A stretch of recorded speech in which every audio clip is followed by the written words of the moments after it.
Emre, what was it like training out there today? Pretty horrible conditions. Yeah, it wasn't probably the best conditions, but nothing changes for us. Still have to get ready and look forward to Canberra and train the best we can. From what we saw early on, it looked like the boys were all still in a pretty good mood and they were pretty vocal. What was it like, sort of the mood in training out there? Yeah, it's pretty good considering the conditions. Everyone is pretty pumped up. So yeah, just want to continue that energy through the week towards Saturday. And talk to us about that win as well and running out to a full stadium that was pretty vocal after what's been a bit of a tough period. How much of a boost did that give you? Yeah, it was massive. To see all our fans and members show up was huge for us. I know the boys are speaking about it. We appreciate all our fans and our members. So yeah, the more we can get everyone turning out like that, especially in the cold, that goes a long way for us.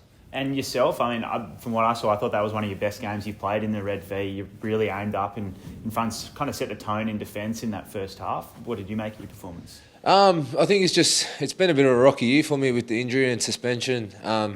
So just being able to train properly helps you play properly and really go after it. So I've been able to train a lot better with injury settling down a bit. Which has helped me play a bit better how I'd like to. So yeah, it was like my second game back really after injury, and yeah, just trying to find my feet and work with everyone around me. Teams obviously had the back-to-back losses going into it. What was the key this game to hold it together?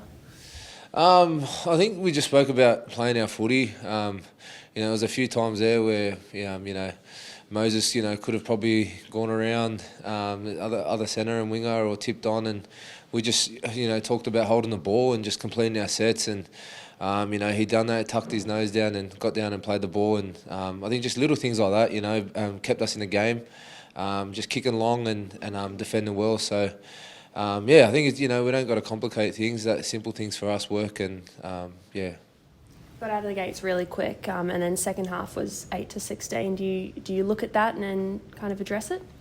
Yeah, of course. I think it's just, we need. I think it was 70-30 possession or something in the first 20 there of the second half. So we just need a ball. We can defend as much as we can, and if you have no ball, it doesn't help. So hopefully a bit better this week. 50-50 possession would help.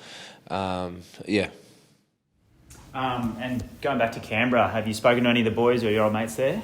Yeah, I've spoken to a few of the players. I'm still really close with all of them. I did 9 years there in Canberra, and really close with all the players and all the coaching staff there. So, I'll keep it to a minimal, but I'm sure after the game I'll have a chat.